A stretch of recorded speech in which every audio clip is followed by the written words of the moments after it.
Social-emotional, it refers to the developing capacity of the child from birth through 5 years old of age to form close and secure adult and peer relationships, experience, regulate, and express emotions in socially and culturally appropriate ways, and explore the environment and learn all the in the context of family, community, and culture.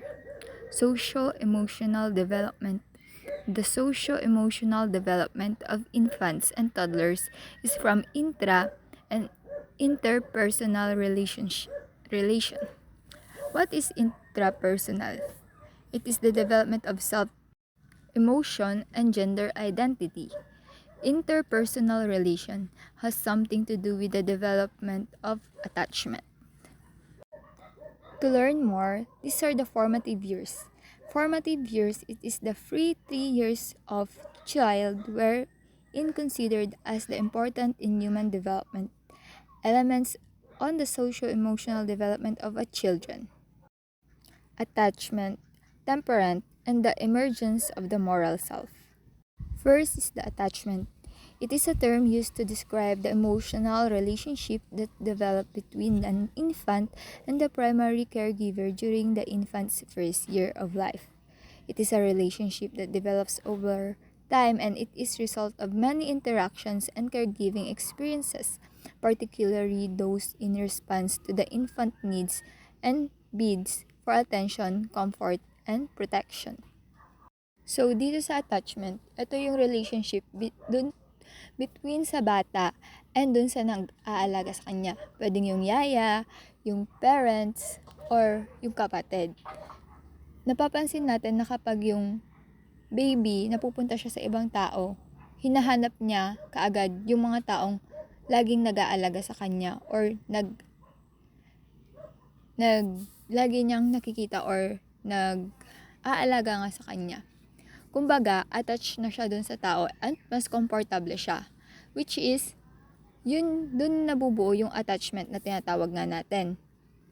Kapag nagkakaroon ng attachment ang isang bata sa isang tao, tagapangalaga niya man to, parents niya man to, or kapatid niya man to, mahirap nating makuha yung loob ng isang bata. For example, ako is kinuha ko yung pamangkin ko dun sa mama niya. Ang magiging reaction ng baby is iiyak siya kasi wala naman siyang attachment sa akin kasi hindi naman niya ako laging nakikita. And kapag kinuha na siya ng parents niya or ng mama niya, hindi na siya iiyak. Tatawa na siya or tatahimik na siya. 'Di ba nga meron tayo na minsan kahit yung parents pa ang gustong kumuha dun sa bata, kung hindi na sana yung baby sa parents niya, iiyak at iiyak pa rin siya. 'Di ba nga dun sa ibang bansa is napapansin natin na mas attached yung bata sa mga yaya nila kaysa sa mga parents nila kasi sila yung nakikita nila at nakakasama nila. Sila yung nag-aalaga sa kanila at sila din yung lagi nilang nakikita. Kaya doon pumapasok yung tatawag nilang attachment from the word attach.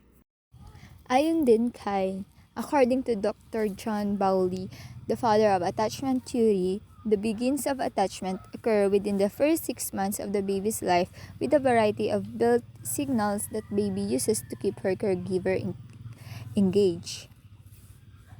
The infant and young child should experience a warm, intimate, and continuous relationship with his mother or permanent mother substitute, which is both find satisfaction and enjoyment by Bowley in 1951. Tulad nga sinabi ko, pag yung baby na una na siyang nasanay dun sa mga nag-aalaga sa kanya, sa parents niya man ito or sa hindi, nagkakaroon po ng attachment. These are the key to a good start in social development of the baby is a lot of responsive interaction with the baby by Pasek and Golinkoff in 2003. Other relevant and research findings cited by Pasek and Golinkoff quoted in their book Einstein Never Used Class Cards. First is, what is absolutely central to babies' emotional well-being is not so much feeding but the consistent involvement of the caregivers. Second, children who have good attachment relationship as infants make better adjustment in a number of areas in future life. Infants attached to more than one caregiver, and they are developing emotional relationship with multiple caregivers at once. Even when children are in child care for more than 30 hours per week, the family contributes more to child social and cognitive well-being than does the child care arrangement. Parents and caregiver help children regulate their emotions by working with them and by serving them as their models. Ibig sabihin dito, sasabi lang dito sa attachment na the parents and the caregivers, yung mga nag-aalaga, yung primary na nakikita ng bata is sila yung mga nagiging role models nila at malaking impacto sa bata pagdating niya sa adulthood, which is totoo naman dahil as we observe, hindi lang naman sa ibang tao kundi pati na rin sa atin, na gagaya natin yung mga ginagawa ng mga parents natin at ng mga ibang tao. Natitrain tayo emotionally, socially, para makipaghalubilo sa kanila. Which is, yun yung pinaka-important ng attachment in early age.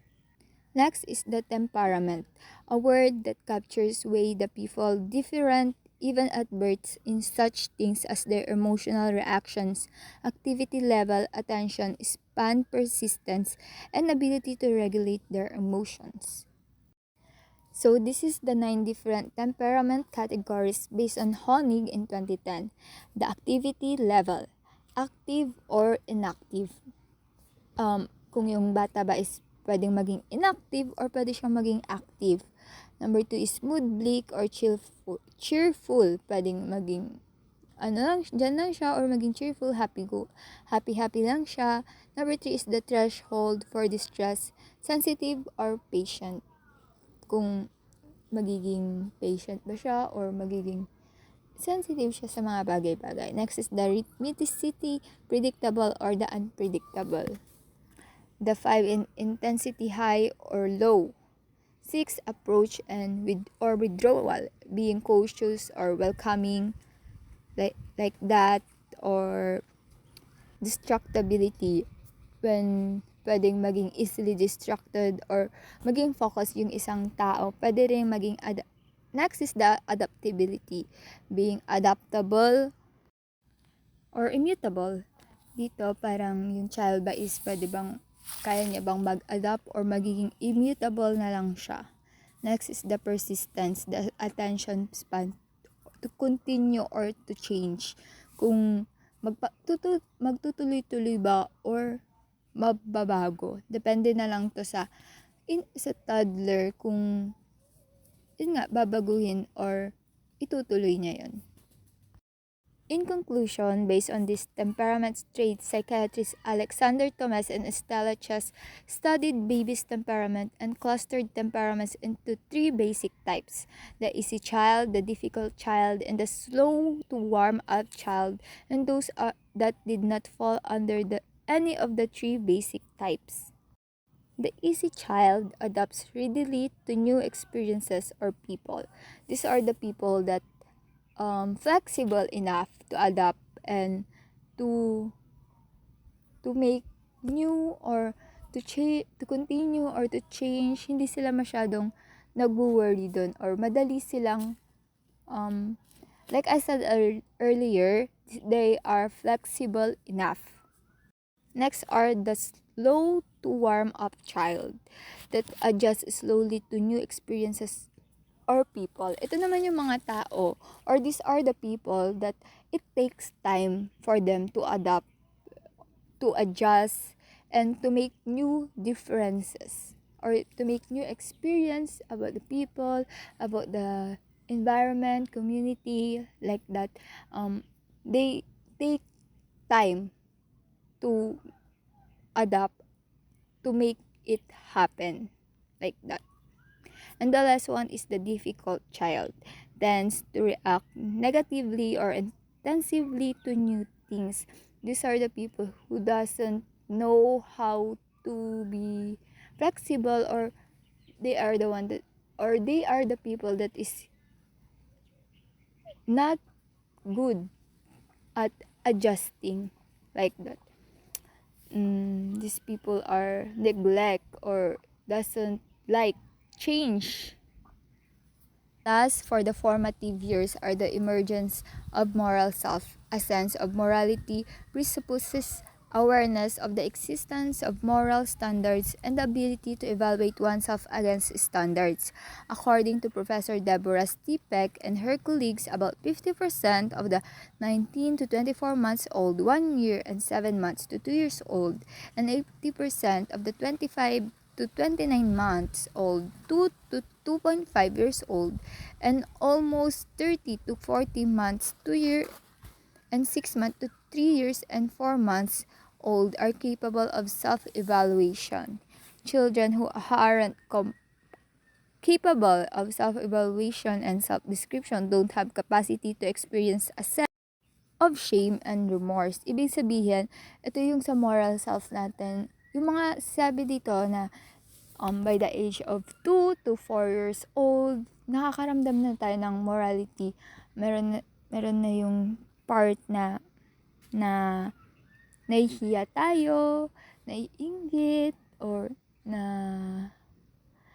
naguguluhan sa mga ginagawa natin, which is totoo naman, totoo sa iba, at hindi, sa iba naman is hindi pa ganap na nangyayari or late nilang nade-develop yun.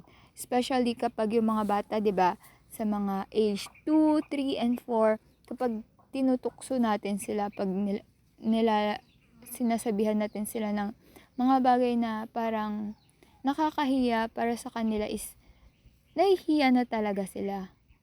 Parang, for example, sinabi mo na, uy, ang ganda-ganda ng damit niya, ganon.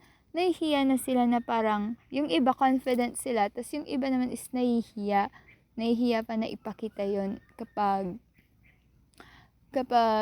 pinipraise or tinutukso natin yung mga bata. So, in conclusion, these formative years are very important for the child to experience because it is their basis. It is their, what we call, the scaffolding to learn, to develop emotionally and socially. So we need to be a good role model, especially those who are always with their children, or to those who are together with the child, who's caregiving it like that, for them to develop properly, positively, and not negatively. That's all, and thank you everyone. Thank you mom. Thank you classmates.